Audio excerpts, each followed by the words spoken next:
Energy Realities number 96, Regulations and Protests. Good morning and good afternoon to colleagues and the audience. Good morning. Hello, everyone. Good morning. May I show a short video before we start? No. Oh, good. I love videos.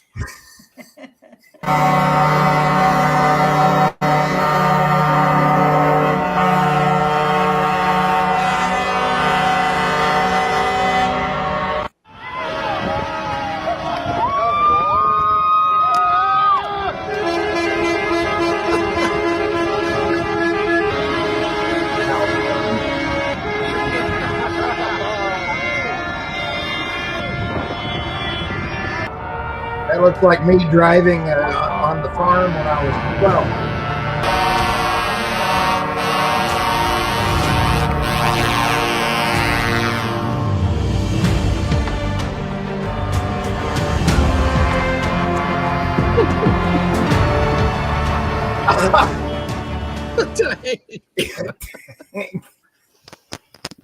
That's the numbers. Okay. Hey, we've got one of those convoys coming to Texas today. It's awesome. Yeah. Tammy, would like to start with your headlines? Sure. Excellent.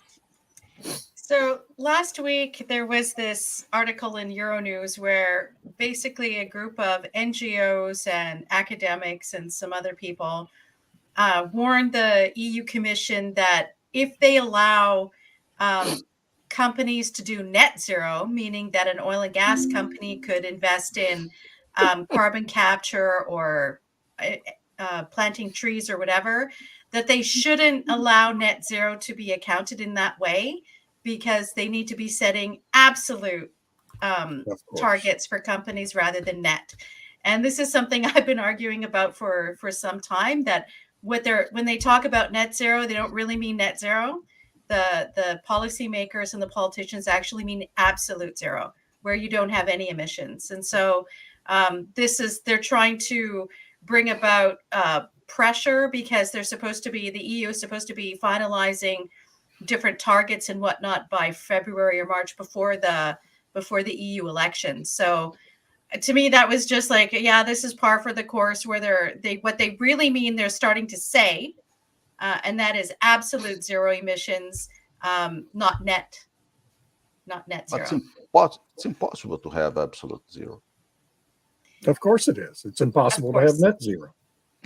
Yeah, because the way they want to account for the offsets is that, okay, you can have an offsetting company, and maybe we'll have a nature company that people can invest in and say, well, we're conserving nature and we've got all of these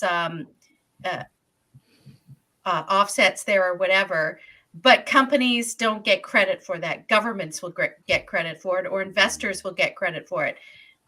So how that factors into all of the different national determined contributions, I don't know. It's open. But yeah, I mean, zero emissions means you're not doing anything. You're just sitting in your house and you can't even breathe or fart. So my question, Tammy, is how is Al Gore going to make a living now? Well, I know. I mean, he's become fabulously wealthy on these fraudulent carbon credit trading schemes. So what's he going to do to maintain his standard of living? He has a new show, David. He's a big investor in Octopus Energy, and they have software that they're licensing out to, I think it's 20 some countries right now, and the software is called Kraken, and it's supposed to be monitoring it and how can I word it? So it monitors how the energy comes onto the grid, and if you have load control. So they have this software that they're licensing out to various countries that will keep your grid supposedly stable. And that's where they're supposedly generating revenue. And he's a heavy investor in that. So maybe, he's benefiting from this through other means, not just him going around on the speaking tour. I still think he's got a new show coming out, Tammy. He's going to be looking for Sasquatch and was it Bear Man Bear Pig? Yes. Bear Man Pig. Yeah. What? God bless South Park. It's a cartoon program here Oh, in okay. the United States. No, I've heard about South Park, Yeah. but not the Bear Man. Well, about 20 years ago, they had some fantastic episodes lampooning Al Gore. It's just brilliant. Yeah, it was funny. Maybe the second one. Yeah, and so this was at the World Economic Forum last week or the week before, where the fellow there was talking about how actually coffee is a really good example of how we don't realize how much emissions we all contribute to. And his big beef with coffee growing is that it's monoculture. So this is the next big thing with the net zero, with the transition, with redoing everything, including agriculture, is they really hate, the policymakers really hate monoculture. So that means if you have a big field of one thing, they don't like it.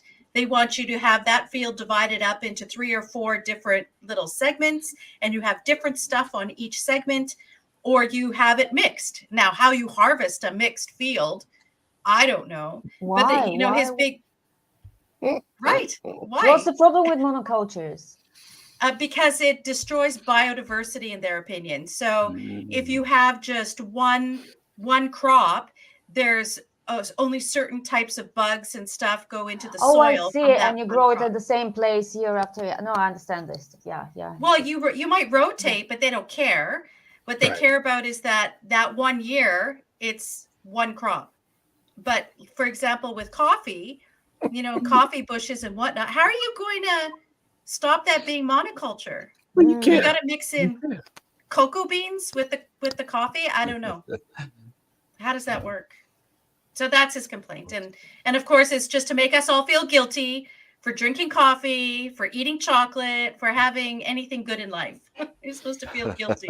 Yeah, I don't think it worked. Everyone. Exactly. Great. Irina, please. Great crop of headlines. Carbon credits from cook stove emissions largely worthless. Study finds. Actually, this was the first time I heard about cook stove credits, but apparently they're a thing where a company can buy credits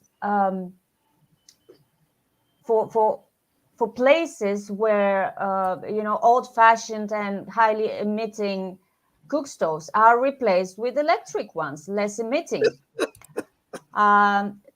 If you remember, this is exactly what the European Union wanted to do in Africa. Remember, they wanted to buy African people electric stoves to reduce their carbon footprint and improve the quality of air, which is at least legitimate.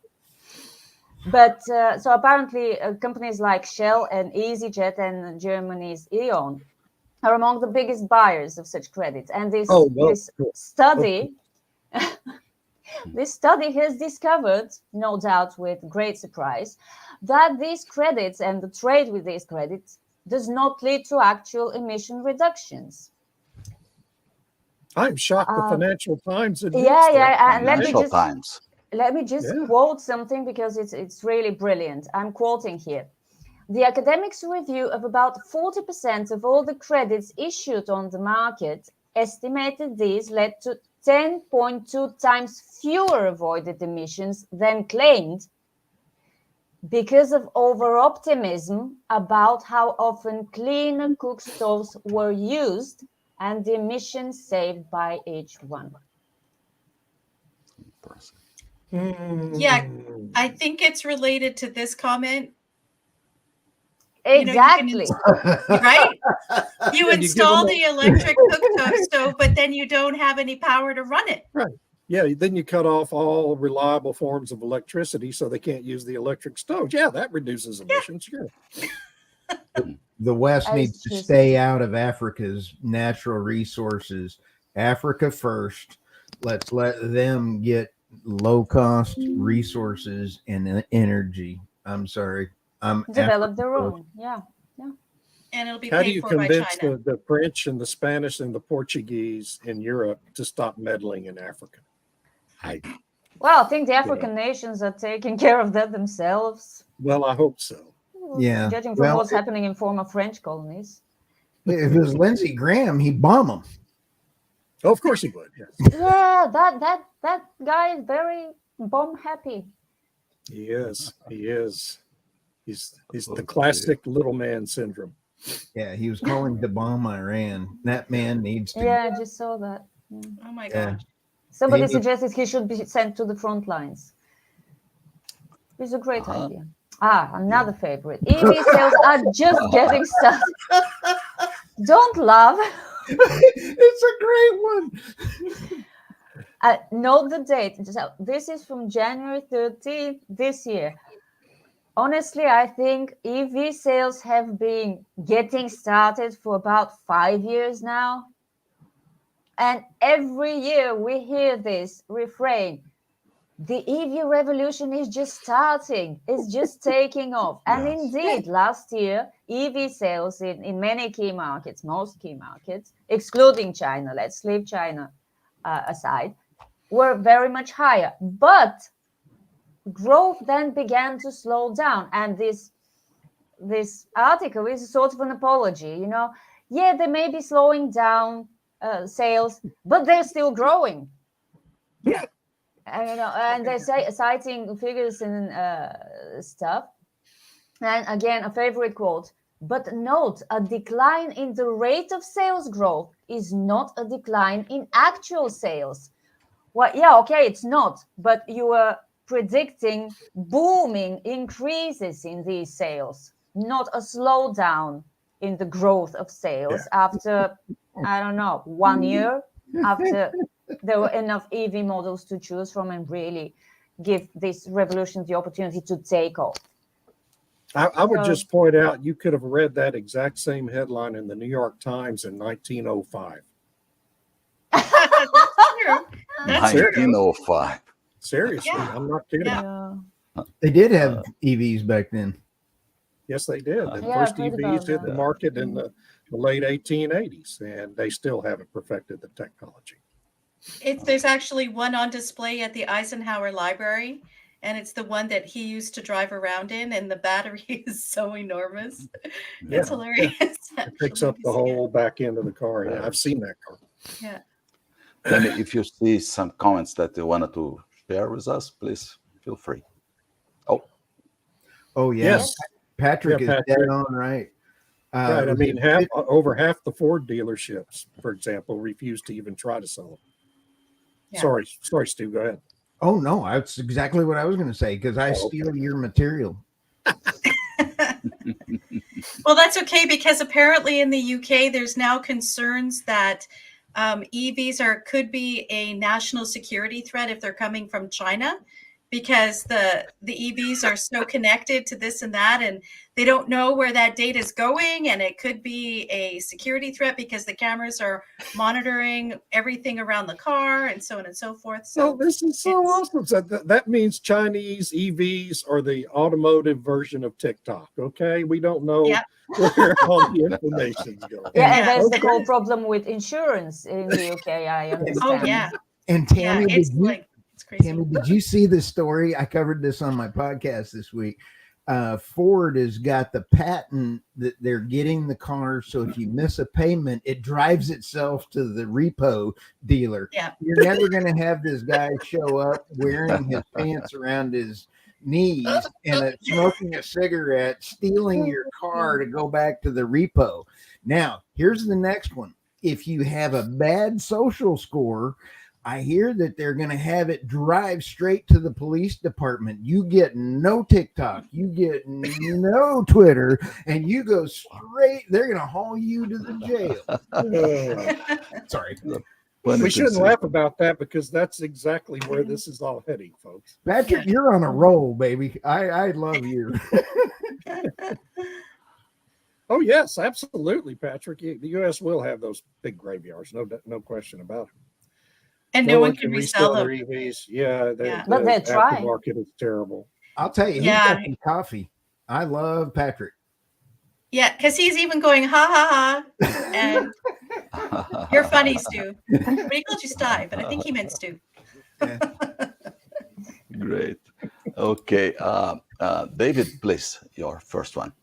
Oh, I just love that headline, Nakedly Political. Who wrote? Oh, I wrote that. Hey.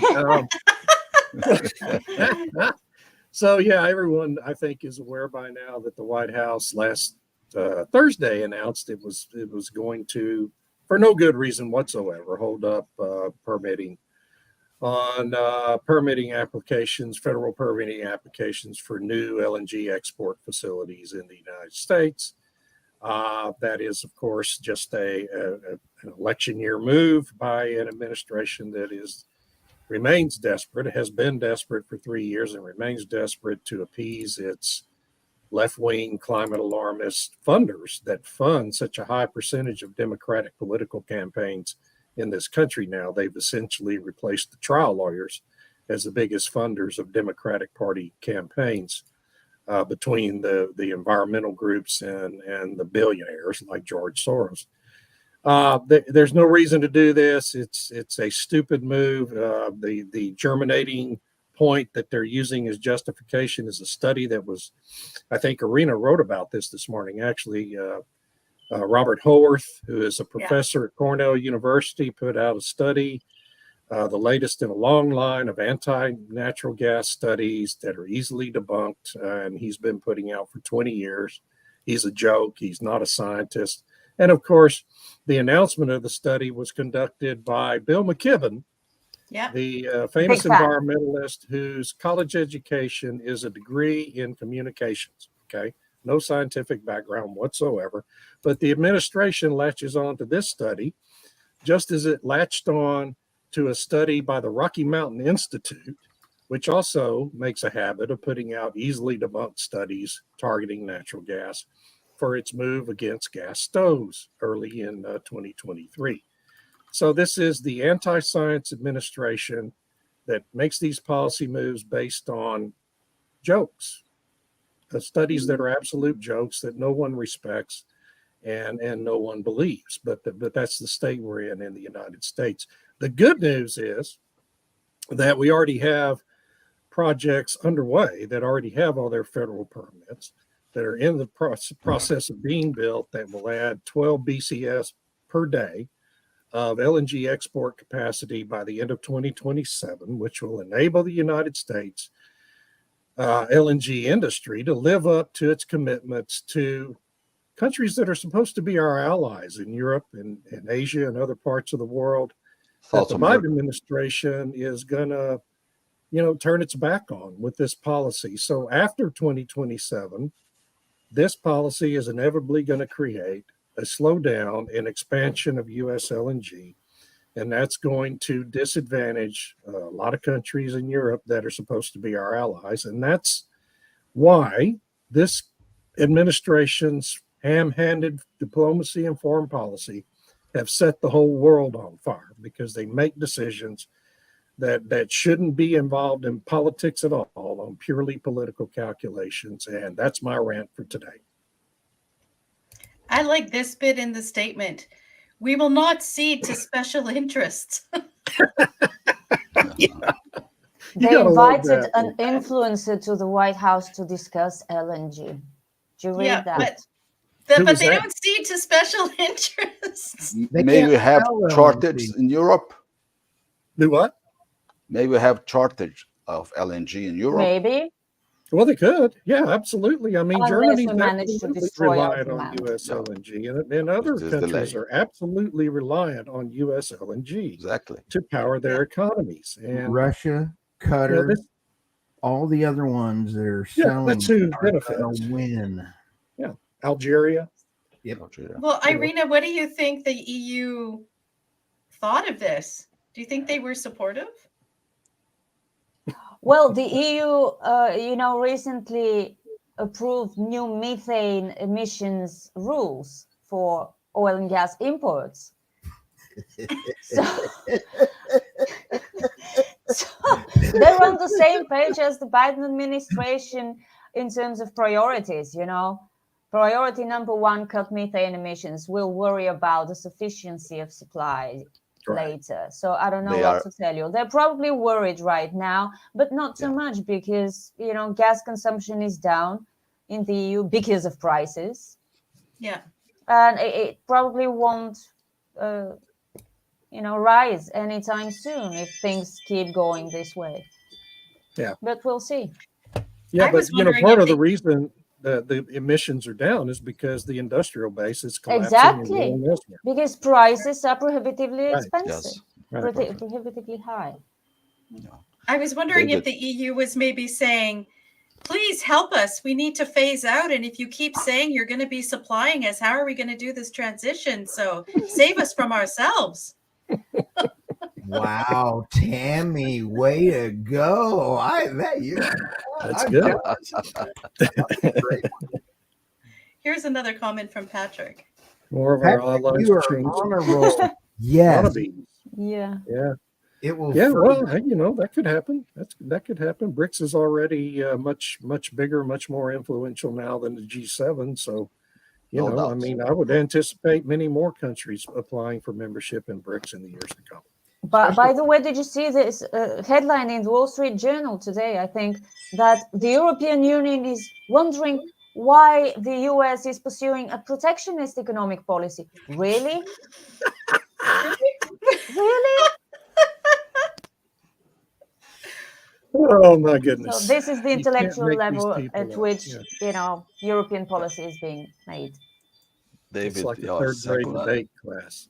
Megan Lapp, Fox News exposes Biden regulators' conspiracy with offshore wind developers. Yeah, I wrote that headline too. It's absolutely true. Megan has been a guest on my podcast a couple of times. She's contributed several pieces to my Substack. She's brilliant. She's a spokesperson for the commercial fishing industry in the Northeast and has done yeoman's work opposing the development of these big offshore wind projects.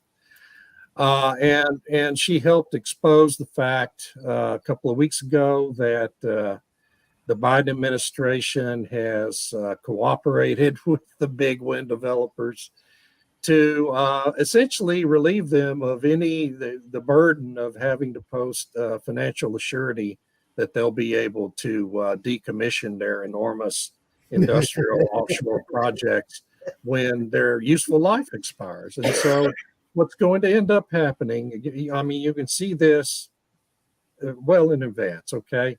The big initial developers like Ørsted and BP and Equinor, who I'm not trying to bash here, but what's going to happen is they're going to get about halfway through the useful life of those projects, and they're going to sell them to smaller operators, and those smaller operators are going to end up going out of business about the same time the useful life of those projects expire, and we're going to end up with hundreds of thousands of tons of steel and fiberglass generating zero electricity, sitting out there and rotting in the Atlantic Ocean. And no one is going to disassemble that stuff and take it down and properly dispose of it. And because no one's financially liable for anything. And that's how they're setting this up, folks. You're all suckers if you support any of this. You're a pure sucker. And that's my second rant for But very appropriate. David, we have another one. Oh my God, we have another one. I'm sorry. I'll make this quick. So, we had another offshore auction last week, and the same developers, BP, Equinor, and Ørsted, bought new projects and bid for new contracts because what they had done was cancel their old projects because the contracts they negotiated with utilities and states for the price they would be obligated to supply electricity under were inadequate. Why?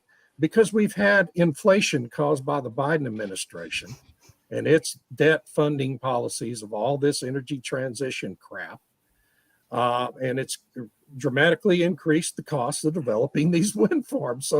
So these developers, they looked around and they said, oh, you know what? These projects aren't economic anymore. We're going to cancel them unless New York and New Jersey and all you utility companies, you let us renegotiate the prices under the supply contract prices, right? Well, the state said, no, we're not going to let you do that. We have a deal. Okay, well, we'll cancel the project. And then the next auction comes around, they're bidding on new projects, and they're going to renegotiate the deals at a higher rate. And who's going to end up bearing the cost of all this? the ratepayers. And that's a regressive tax that impacts the poorest among us the hardest. Okay? Again, if you support any of this offshore wind nonsense, you're a pure sucker. Here's a comment from LinkedIn user, no name. I think the new chant the RNC needs for Decision 2024 is burn baby, burn baby. Our next president needs to rein in DOE and EPA on the ridiculous natural gas appliance bans, carbon dioxide taxation, incentivize, not vilify American power grid operators, businesses, and communities east of the Mississippi River to build out, expand natural gas transmission and local distribution systems. Liquefaction is very energy intensive. Yes, it is. Great comment from LinkedIn user, but that's not me, as it normally. I'm sitting here, so it ain't me, but that was a great comment. Yeah. Okay, Stuart, please, your first. You can't buy this kind of entertainment this morning, and David. And this goes right along with Tammy. Senate opens door for massive carbon tax despite critical economic concerns. This is my opinion, especially with this article and Tammy's great comments. And that is, I believe that the wealth transfer from the rich or from anybody to the rich, from the poor to the rich, from the middle class, they're getting rid of it through the EVs, through the wind, through the solar, and carbon tax is actually a way to migrate that, continue the wealth transfer to the lurches. I mean, the whatever his name is, and Climate Mars. And Kerry, thank you. And so the Kerry, all the rich are getting richer off of the renewables. That's all this is a way to kick it down the road, transfer wealth. And let's go into the little bit of this right here. The Senate Environment and Public Works voted to send the proposal to the full Senate. These include construction material, plastics, and fertilizer. The numbers, listen to these numbers. On average, the carbon tax covers 38% of the emissions, as high as 81% in Liechtenstein, and $131 to a low of $2 in Spain at a rate of 16 per ton. Where this is also going to impact is the oil and gas operators in the U.S., so that it's going to add to the drilling costs. It's going to cost all of that stuff, and they're going to tack in the third scope 3 emissions in this, and they actually don't have the ability to track scope 3. Of course not. Of course not. Scope 3 it's all estimates. It's all estimate based. Yeah. And scope 3 is not what you go to your bathroom and drink scope in the morning for mouthwash. Sorry. Okay. So can I just add something there? Like, Canada's had a carbon tax now for a couple of years, and it's one of the main drivers of inflation, because that money goes through everything. It goes through everything. And, Justin Trudeau has been trying to blame grocery stores or oil companies or all these other things for inflation, when in fact a big chunk of it isn't just his monetary policy as well. It's the carbon tax, because it filters through everything, makes everything more expensive. And, maybe the United States, even though it is in alignment with what Canada's doing, was getting pressure, because how can we compete in the American market when we have this carbon tax on everything? Isn't it a fund, guys? Isn't it a fund that they can then push the money around to, again, increase their social programs and their socialistic agenda, so that it is a tax to try to help chip into the $34 trillion that they're increasing at an unbelievable rate? So I think it's a way for them to increase revenues and decrease the actual business of they redistribute the money, right? So they tax everybody on multiple, and they put a tax on top of the tax So we have a sales tax called a goods and services tax, and they tax the carbon tax with that goods and services tax. It's unreal. It's tax. They tax the tax. Yeah. And so it ends up like doubling their money, and it's really crazy. But then they take it and then they spend it on transition subsidies and whatnot, and they give some money back to poor people so that the poor people feel like, oh my gosh, okay, this isn't so bad. I'm getting a check from the government. But the reality is most people, like a large proportion, are worse off because they were trying to say, oh, we're doing this and you'll be better off. How are you better off when everything's more expensive? But this in the U.S., we're giving them to illegal migrants that is funded by the UN, and we pay the UN, and then we give them free health care, and I'm paying through our nose. So Mike Capps adds, they blame climate change as well. I'm sure they do. Mike, well, if it weren't for climate change, they wouldn't need to have a carbon tax, would they? Right. But the EU is planning to do the same thing. Impose a carbon tax on so-called most polluting industries. Let that filter through to everybody. And then, don't worry, we'll take care of the most vulnerable. Yeah, will you?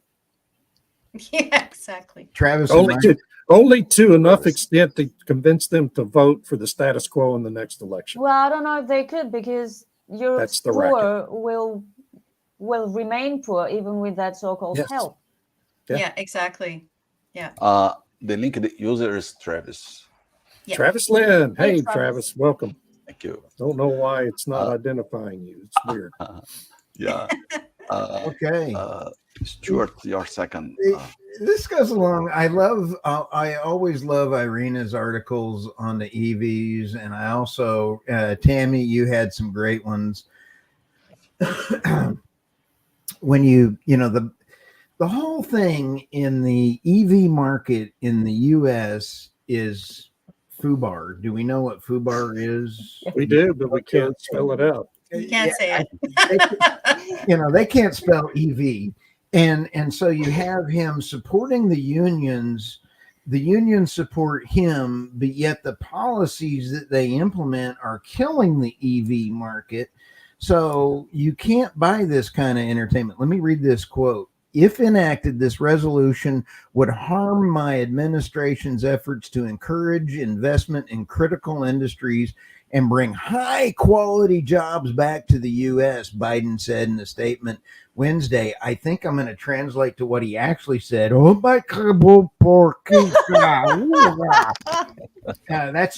Biden and Wookiee. I think he starred in Star Wars. And so they are actually thinking that they're doing good, but when you look at, David said that half the Ford dealers are failing. Ford canceled all these great union jobs, and it's because of the policies. Yeah. Yeah, the policies are driving all of this. Yeah, basically they're trying to produce the necessary EV chargers, all the necessary EV chargers for Biden's program locally. But it's impossible because there are not enough components and raw materials. Right, sure. So they have to import from China. So you have to choose either import from China and not be fully self-sufficient on the manufacturing. Never. Or, slow down the transition. And it seems that they will do anything to not slow down the transition. Yeah. Which tells me they're really, really afraid, both in the US and in the European Union, that they're going to be out of power soon. Yes. Mike Capps and Patrick, great comments. I used to work with Mike bazillion years ago. Let me share with you, because Toyota's CEO said the market share of EVs will not exceed 30%. I don't know how this guy can say 30 of all vehicles. Is it a bad? Being optimistic. Yes. Well, I think he just thinks they're going to hit a wall on the ability to expand the market at that point. Because of you've got all these limitations on raw materials and manufacturing capacity, and frankly, market demand. Yeah, and And mining, and yeah. especially mining. Yeah, because the special material that they need to make cars, EV All cars. these And regulations. that's from the chairman of an automaker that's made a huge commitment to the EV development, right? Yeah. Toyota's one of the leaders. Okay. Yeah. That's what he thinks. I mean, imagine what the executives at Ford and GM really think, okay? Despite what they say in public. What are they really thinking? You know, I mean, at Ford, they've just got to be apoplectic about what's happening. Ford is Hyperflexic. living. Wow, David, good one. Apoplectic. Oh, So it's a word. I'm guessing this is Travis Lynn. Scope 3. And Well, David, I you want can to read that one explain it out? if you want me to. I mean, or Tammy, you can probably do a better job of explaining it. What scope 3 emissions? So What's you have scope 3? scope 1 emissions are the emissions from your company's own operations. Scope 2 emissions are for the emissions from the contractors that you use. You have to try to manufacturing. police your contractors and people that manufacture your raw materials. Scope 3 emissions are the emissions created by the users of what you produce. Okay. So if you're an oil company, you got to figure out how to track the emissions of hundreds of billions, not just hundreds of millions, billions of drivers who put petrol in their car and drive their cars. That's what scope 3 emissions amount to. Okay. And there's not a company on the face of the earth that can accurately police scope 3 emissions. And ExxonMobil, to its credit, is a company that says, screw you, we can't do this. You know we can't do this, and we're not going to try and pretend to do this. And other companies, and who I won't mention by name, go along with the regulators stupidly, which only gives the regulators more power and only encourages them to continue cracking down. And so God bless companies like ExxonMobil who refuse to engage in the pretense of scope 3 emissions. If I could just add a little bit onto the scope 3 emissions, there's 15 different categories. And the biggest one, of course, is people using the product, but it's everything up and down the supply chain. So you need to calculate the emissions embedded in the wiring that you're using, in the packaging that you're using, in the distribution of the oil to the service station, the emissions at the service station that is selling the oil, and so on and so forth. Control. It's crazy. And if I could just clarify, scope 2 actually applies to the energy, the emissions embedded in the energy that you're getting from the grid. That's actually scope. Oh, that's right. Yes, that's right. Yeah. And so Travis' response is total insanity. Nailed it. Yes, nailed it. Yeah, Biden would describe that as Yeah, and my second and last one is Hey, the in ugliest. Brazil, EVs are growing very fast, from 1 to 700. And but the point is, Brazil has ethanol in gasoline 27% and 14% of biodiesel in diesel. So I'm not sure that's viable EVs in Brazil, and the infrastructure that's needed is too extended, so big that we do not have money enough to invest in the EVs chargers extent. Yeah, but 700% increase sounds so but impressive. from what? Yeah, what does that mean? Exactly, from what? 5, they have 35. I mean, read the fine print at the bottom of that. It says they're breaking all expectations and closing in on, wait for it, 3% market share. 700% growth gets them to 3% market share. Yeah, it's nothing. And I can't remember if it was Irina, not necessarily carbon dioxide. There's several different methane that is in there, if I understood that correctly. And I think it was greenhouse gas emissions overall. Greenhouse gas. I forgot my quote greenhouse gas emissions. Sorry. CO2 is number one, but eventually they'll roll in everything else. What about water le- vapor, which is the number one greenhouse gas, supposedly? Are Oh, we gonna don't start do tracking you water want to go vapor? there? They'll Yeah. have to Go rename there. it to exclude the word water Water, because before water has a positive. anyone buys it. Wow. Yeah. I thought you said Irina, Cloud making or something like that. I don't know. back into our topic. Do you see that this protest that we are having in the world are based on the restrictive regulation or other issues, other causes? How do you see these protests? I think they're a direct reaction, at least the protests in Europe right now, the farmers' protests, are a direct reaction to energy policies.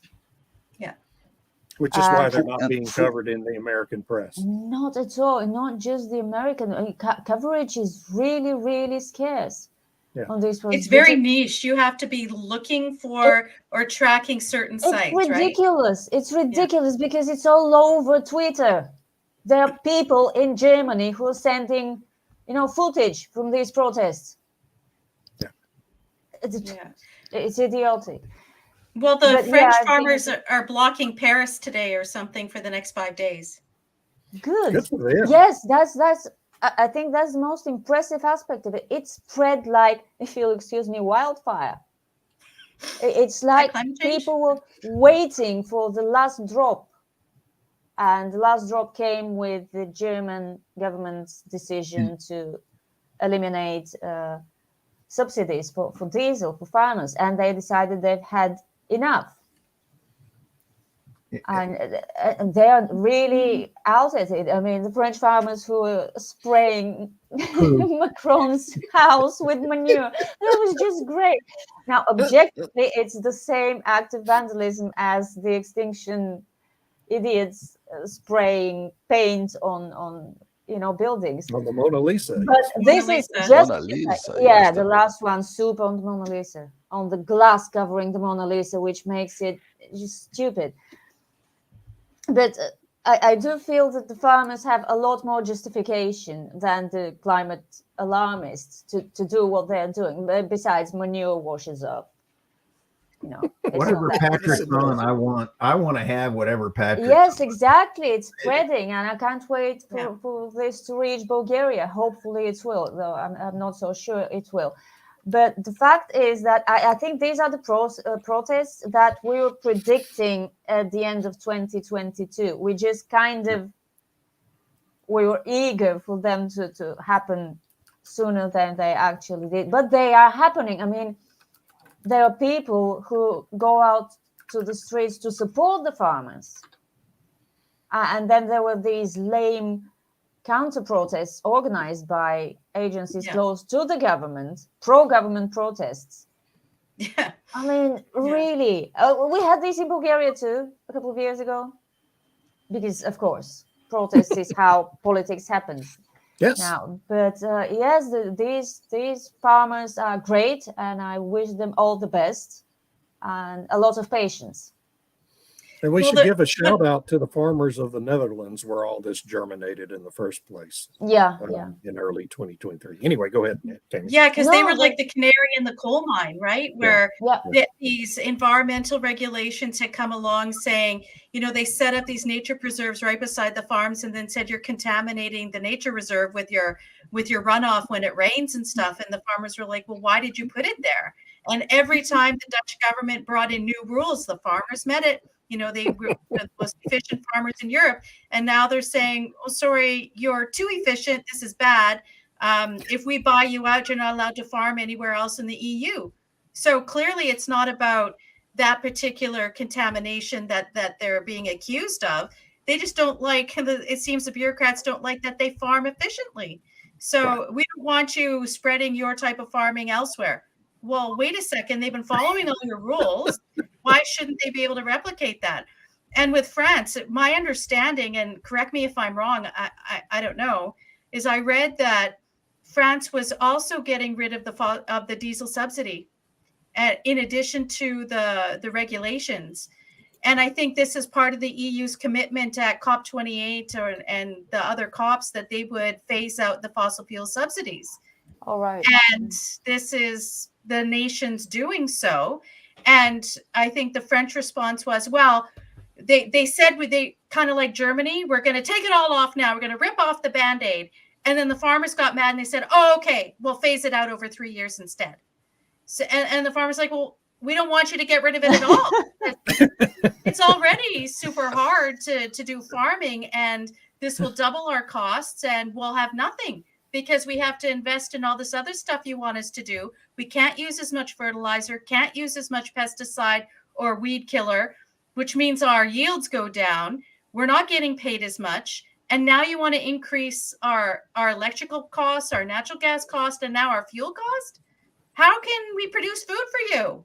And I think people don't understand that that's their food. That's, shells I think going people are empty at the starting to supermarket. understand this support for the farmers that I see is really very strong. And it tells me that at least some people do realize this. But what you're saying about all these constraints piling up on the farmers, at the same time, the politicians are telling us we should eat less, especially meat. Yeah. So it's a two-pronged attack in a way. You God can't bless grow our as much. farmers. Yes. You can't grow as much grain or these other things that they want us to eat. Yeah, vegetables, you have to eat less and pay more for it. and pay more. If the politicians get their way. If anybody has shoveled enough cow crap, they smell money. I drive by a cow truck on the highway and go, that's a lot of money driving by. Yeah. I'm waiting for that. They'll limit the farming hours. It's too smelly. And David and the press is supporting. What are they supporting? Which side of? Well, the press. We talk a lot about bias in the press in the United States and Europe, and it's, a lot of it is what they do report, but so much more of it is what they don't report. Okay. And so there's a media blackout in the United States from our legacy media on all of these protests, this enormous international story, thousands and thousands of people protesting every day in all of these different countries, zero coverage in our mainstream press in the United States because it doesn't fit the narrative. The only thing that's going to be reported in our press in the United States about climate is whatever is in favor of renewables and the energy transition, period. Only favorable information related to that preferred narrative is going to be seen on any of our major TV news stations. And that's sad. That's very sad because we have a public, well, all of us know what's happening, right? Because we find it on Twitter and other social media and we pay attention. 98% of the American public has no idea these protests are happening in Europe. None whatsoever. I would say also probably 80% of people in the United States have no idea that our southern border is completely wide open and that 10 million people from all over the world have come into our country in 3 years and our government has made zero effort to track any of it. None whatsoever. It's completely open border. You go out and talk to people on the street, 8 out of 10 of them won't have any idea what you're talking about.